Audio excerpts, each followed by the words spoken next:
हमारा आज का टॉपिक सेंगोबियन सिरप है। सेंगोबियन सिरप अब प्लास्टिक की शीशी में दस्तयाब है। ये गिर भी जाए तो टूटने का कोई खतरा नहीं होता। दोस्तों, अगर आपने सेंगोबियन कैप्सूल पर मेरी वीडियो नहीं देखी तो वो ज़रूर देख लें, लिंक डिस्क्रिप्शन में दे दिया है। ये सिरप ज़्यादातर बच्चों और प्रेगनेंसी में इस्तेमाल होता है। बड़ों के लिए ज़्यादातर सेंगोबियन कैप्सूल का इस्तेमाल करवाया जाता है। आज की वीडियो में आपको सेंगोबियन सिरप की प्राइस, कंपोजिशन, फ़वाइद, सही तरीका इस्तेमाल और साइड इफ़ेक्ट्स के मुतल्लिक बताऊंगा। इससे पहले नए आने वाले दोस्त चैनल को सब्सक्राइब कर लें, साथ बेल नोटिफिकेशन को ऑन कर लें ताकि मेडिसिन से रिलेटेड इन्फॉर्मेशन आप तक पहुंचती रहें।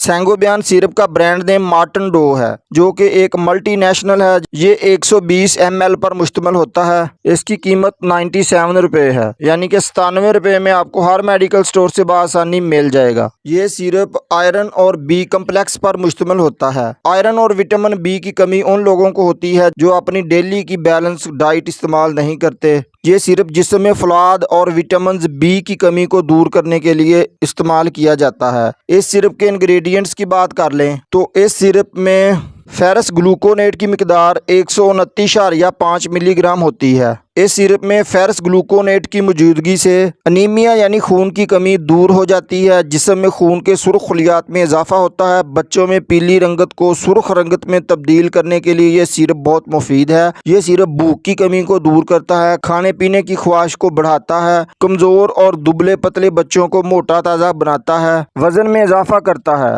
उसके बाद सेंगोबियन सिरप में विटामिन B1 की मिकदार 1 मिलीग्राम होती है। सेंगोबियन में विटामिन B1 की मौजूदगी से सेंगोबियन खाई गई खुराक को तोड़ फोड़ कर एनर्जी में कन्वर्ट करता है, मुदाफ़ती निज़ाम को मजबूत बनाता है, जिस्म को सेहतमंद रखने में मदद देता है। इसमें विटामिन B2 की मिकदार 1 मिलीग्राम होती है। बच्चों में असाबी और दिमागी कमजोरी को दूर करने के लिए विटामिन B2 एक अहम किरदार अदा करता है, इसलिए ये सिरप बच्चों की असाबी और दिमागी कमजोरी को दूर करता है। इस सिरप में विटामिन B6 की मिकदार 1.5 मिलीग्राम होती है, जिसकी वजह से ये सिरप बच्चों में चिड़चिड़ापन को ख़त्म करता है, डिप्रेशन को कम करता है, प्रेगनेंसी में मतली के इलाज में बहुत मुफीद साबित होता है। उसके बाद इसमें निकोटिनामाइड की मिकदार 15 मिलीग्राम होती है, जो कि बच्चों की स्किन की हिफाजत के लिए ज़रूरी है। बच्चों के मुदाफ़ती निज़ाम को मजबूत करता है, जल्दी बीमारियों से बचाने में अहम किरदार अदा करता है। और उसके बाद इसमें बायोटीन की मिकदार 0.3 मिलीग्राम होती है। बायोटीन हमारे बालों, नाखूनों और जिल्द की सेहत को बेहतर बनाता है। इस सिरप के साइड इफ़ेक्ट्स की बात कर लें तो पखाने की रंगत स्याह हो सकती है, डायरिया का मसला बन सकता है, कब्ज़ का मसला भी बन सकता है, मुँह का जायका बदल सकता है, स्टोमक अपसेट हो सकता है, एलर्जी का मसला बन सकता है। एलर्जी का मसला बने तो फौरन इस सिरप का इस्तेमाल बंद कर दें। हाउ टू यूज सेंगोबियन सिरप। इस सिरप के तरीका इस्तेमाल की बात करें तो सुबह शाम 1 चाय का चम्मच बच्चों को देना चाहिए या अपनी डॉक्टर की हिदायत के मुताबिक इस सिरप का इस्तेमाल करवाना चाहिए। उम्मीद है आज की इन्फॉर्मेशन आपको जरूर पसंद आएगी। जिन दोस्तों ने अभी तक चैनल को सब्सक्राइब नहीं किया वो चैनल को सब्सक्राइब कर लें, वीडियो को एक लाइक जरूर कर दें। मिलते हैं इंशाल्लाह अगली वीडियो में। अस्सलाम वालेकुम।